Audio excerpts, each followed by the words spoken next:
السلام علیکم۔ حکایت شخصادی میں سے دیوان گن عشق۔ ایک دیوانہ جنگل کو نکل گیا۔ باپ نے اس کی جدائی میں کھانا پینا چھوڑ دیا۔ لوگوں نے دیوانے کو ملامت کی تو اس نے جواب دیا کہ اس ذات کی عشق کے سوا مجھے کسی کی بھی ہوش نہیں ہے، چاہے ماں باپ ہوں یا بہن بھائی۔ اس کے جمال کے سامنے سب کچھ وہم و خیال ہے۔ مخلوق سے منہ پھیرنے والا گم نہیں ہوتا بلکہ گم شدہ کو پا لیتا ہے۔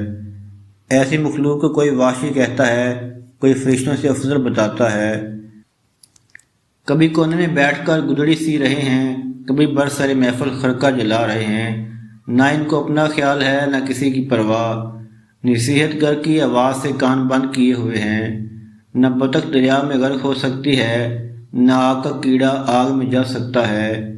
یہ لوگ خالی ہاتھوں میں دو جہاں کی نعمتیں رکھتے ہیں اور بغیر قافلہ کے جنگل طے کرتے ہیں۔ مخلوق ان کو پسند کرے نہ کرے، ان کو رب کی پسندیدگی ہی کافی ہے۔ گدڑی پہن کر زنار نہیں باندھتے بلکہ انگور کی طرح میوہ رکھتے ہیں اور سایہ دار ہیں۔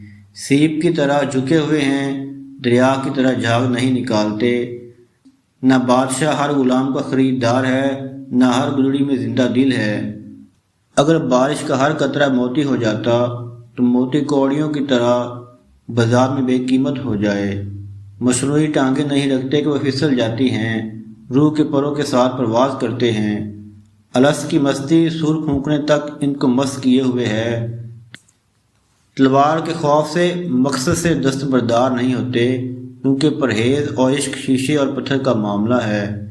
شخصادی لہرامہ کی اس حکایت سے اس وقت ملتا ہے عاشقان حق مخلوق سے بے نیاز ہو کر خالق کی طرف متوجہ ہوتے ہیں۔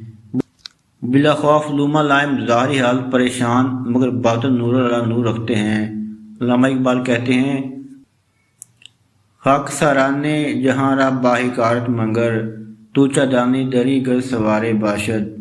تمام نئے دوستوں کی گزارش ہے کہ چینل کو سبسکرائب کریں اور بیل آئیکن ضرور پریس کریں۔ شکریہ۔